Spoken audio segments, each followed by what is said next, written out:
We're in 1 Timothy 1, if you missed that. This is one of those prayers that Paul sort of naturally slips into, where there's a lot to pull out of it. And when we're asking the question, why study the prayers of Paul in the first place, for one, we can see right off the bat what he seemed to just not be able to help but talk about all the time in his prayers. And he very succinctly outlines the glory of God's grace in this prayer, obviously. But there's something about this prayer that caught my attention, in verse 17 in particular. You see this closing line to his prayer, now to the King, eternal, immortal, invisible, to God alone who is wise, be honor and glory forever. Amen. And it reminded me of a closing line from another prayer we see in Matthew chapter 6, if you'll turn there. Matthew chapter 6, Paul is not praying this one. This time Jesus is praying, and he's actually giving the model prayer in the Sermon on the Mount about how to pray. And if you look in verse 9 of Matthew chapter 6, he starts off this prayer by saying, in this manner, therefore, pray, our Father in heaven, hallowed be your name, your kingdom come, your will be done on earth as it is in heaven.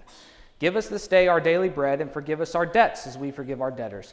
And do not lead us into temptation, but deliver us from the evil one.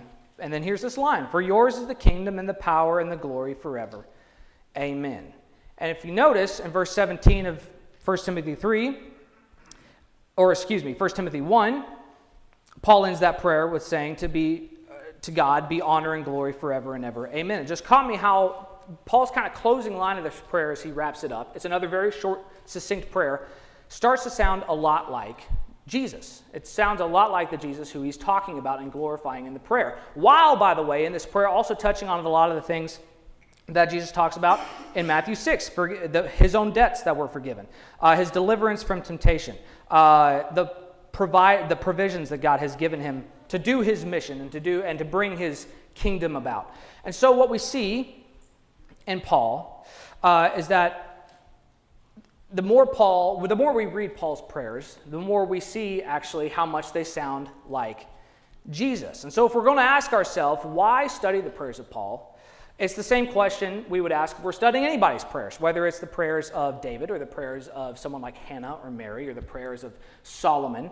It's because to study Paul's prayers is to study something about how to pray to Jesus and something about how to pray like Jesus. Obviously, Jesus is our perfect example, but in Paul and in others, we can see they're worth studying because it teaches us more, ultimately, not just about Paul, but about Christ.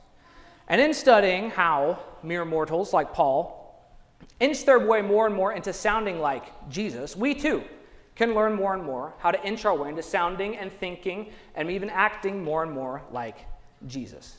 And that's a simple concept, but anything we study in the Bible eventually kind of narrows into that purpose. So that's a simple reminder. It's one I found beneficial for myself, and I hope that you do as well as we continue to study throughout our week. It's a very rich subject, or throughout this month.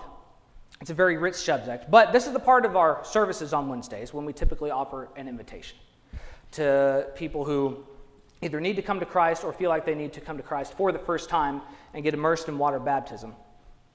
If that's the case, we hope you see that Paul, who called himself the chief of all sinners, found his way by God's grace to inch himself closer and closer to being and sounding and following closer and closer to Jesus, and he encouraged everyone around him to do the same. We would encourage you to do the same tonight and through the rest of this month as we study more Paul's prayers and ultimately study more about Jesus. So if you need to come forward tonight, we invite you to step into an aisle and make your way to the front as we stand and as we sing.